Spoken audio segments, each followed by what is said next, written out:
That's the secret to the success is the trust factor. You guys definitely have shown that to your clients that you have that. That's kind of the testament to your guys' success right now. You guys came out of the gate 3 years ago as selling machines, and now you guys have just become listing machines. Over the last couple of months here, I think you guys have acquired 10 or so listings, and that just shows that now you've built up that friendship basis with a lot of people in town. A lot of them are probably units that you had sold them a couple of years ago, and now they're ready to sell. I would say the majority aren't, but I do think that it's this cumulative effect of people getting to know you, having clients and referrals. Yeah. And those referrals lead to people saying, hey, I heard that you guys are okay and we'd like to list our house with you. And that's essentially how this has come about. I think something else that has helped with our success, we're not transactional. Yeah. We stick with those clients from the time they sign the deal, like especially if it's a construction. We'll be with them for years until they actually take ownership. Yeah. And we their friend afterwards, and we help them with everything, setting up utilities, whatever it might be. Interesting. It's been one of the most rewarding factors is they start out as clients, but I would confidently say 95% of all the sales we've made, we're actually good friends with those right now. And it is amazing for us because it's like this double bonus. Yes, we're making a success of a real estate career, but at the same time, we've got these friends. And in fairness, when it comes to business, those same friends are going to come back to you. I always feel like, we've got one best job. We find people the perfect piece of real estate. They're so happy. And then you get to share that real estate with them. You go over to their houses for barbecues, and it's just so rewarding. You've got, every time you make a sale, you got a friend built right in. But I see it in you, Lee, and we're the same. When you walk into, there's nothing nicer than walking into a stunning home, beautifully decorated. It's just so much fun. We joke, it's like working hard. I was just about to say that. That's what we always say. Yeah, it is. It's like that because it's just not really work. I don't want to sound so cliche, but it's true.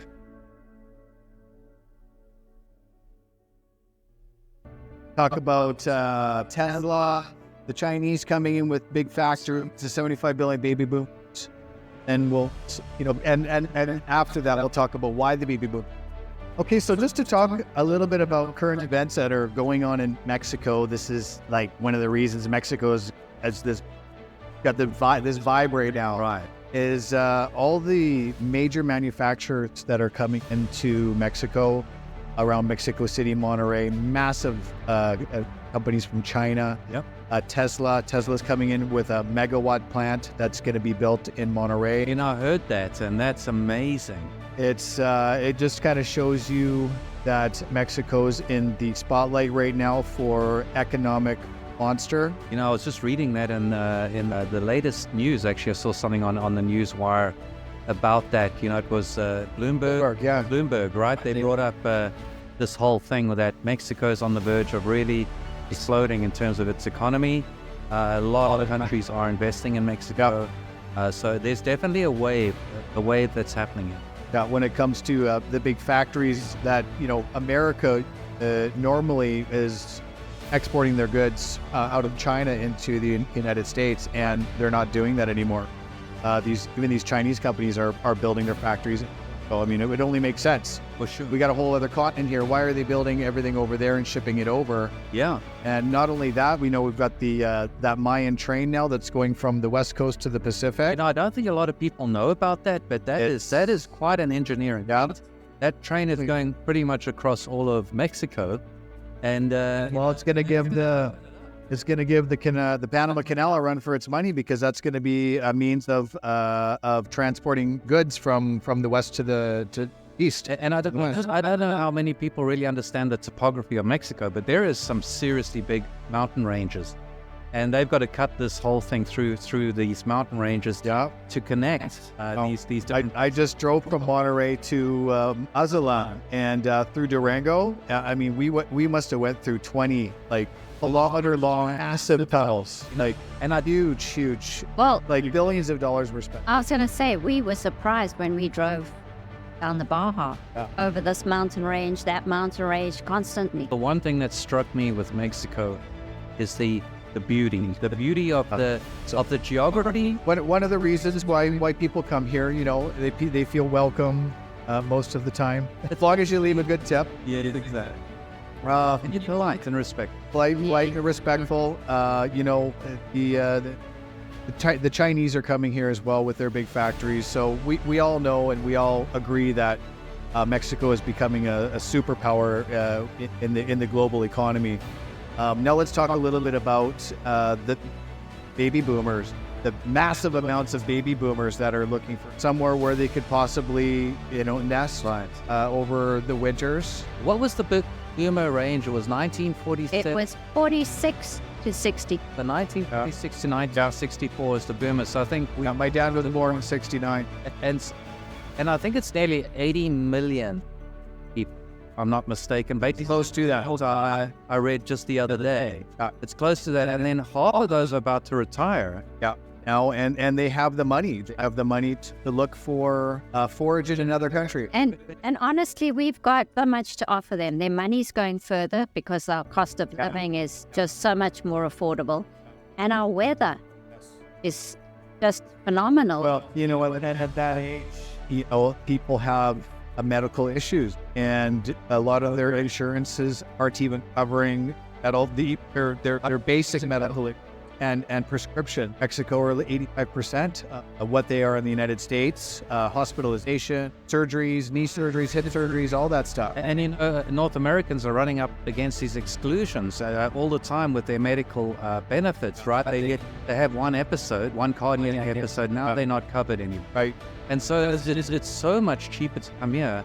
But on top of that, the baby boomers are healthier, actually. There's this trend towards being healthy. Yeah. And that's something that we've noticed is, they want to let their dollar go as far as it can. So we're seeing a lot of them coming to Cabo. Wellness. That's When we actually have met, Absolutely. and we're meeting a lot of people that are wanting to invest here and start these holistic clinics. They have people, you know, ready to go, like in Canada, to start stem cell therapy down here, which is illegal in Canada. Right.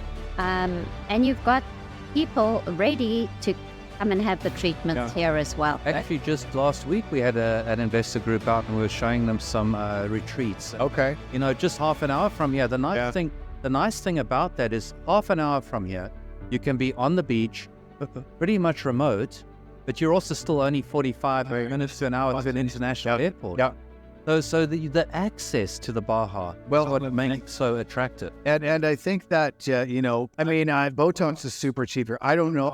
Don't ask me how I know that. But, How do you know that? Secret. Well, I can tell that by the clients. I'm going to have to start getting some of those. that is the main reason people are moving here. Yeah. Botox. No. But I don't know why. I don't. You don't ask me how I know that. But, you know, we're talking about baby boomers and people retiring, but I was so surprised when we moved here. I expected to be amongst a lot of older people. Yeah. And I've been quite surprised at how many young people are living and families with very young kids. We were at a huge trade. It was a trade show for big construction companies looking for opportunities abroad. And there was a lot of stuff from Dubai there, and we met a lot of good contacts. And we're going to be doing some here. So stay tuned for some bigger developments that will be built by Chinese. I know, and that's the point. I know firsthand. Trying to re-emphasize the fact that there's a lot of international interest in Cabo San Lucas, in particular. Mexico, but Cabo. You know, I'll tell you something else that for me has been significant. Having moved, I mean, this is the 5th country that I've lived in. And it's always a challenge. You move to a new country and you've got to make friends. Yeah. But here it has been so easy because we all implants. Yeah. And you can just strike up a conversation with anybody and anybody at the bar or the restaurant or whatever. And you've got instant friends. Everybody, pretty much everybody speaks English here for the most part. Even the Mexicans that don't speak it very good, they speak a bit. You know, so you can kind of get by without Spanish for a little while. Yes, but I'm even meaning the Canadians and Americans that have moved here. We're all in the same boat. Yeah.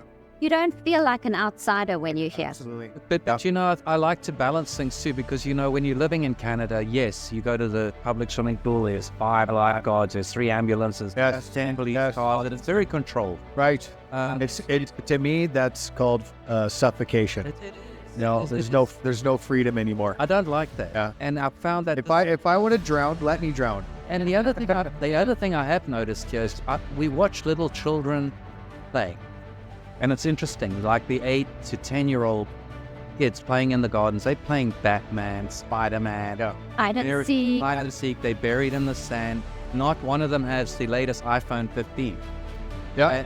They're not buried in the pad, an iPad. They're And they're not actually playing video games. and they play soccer and sports. So it's almost like when you come here, you take a step back like 20 years into a healthier Where people are actually happy. fabric of society, and a little where you have genuinely happiness. Well, people have family values here, Yes. and they love each other, and they treat each other with respect. Yeah, and that doesn't mean that they don't.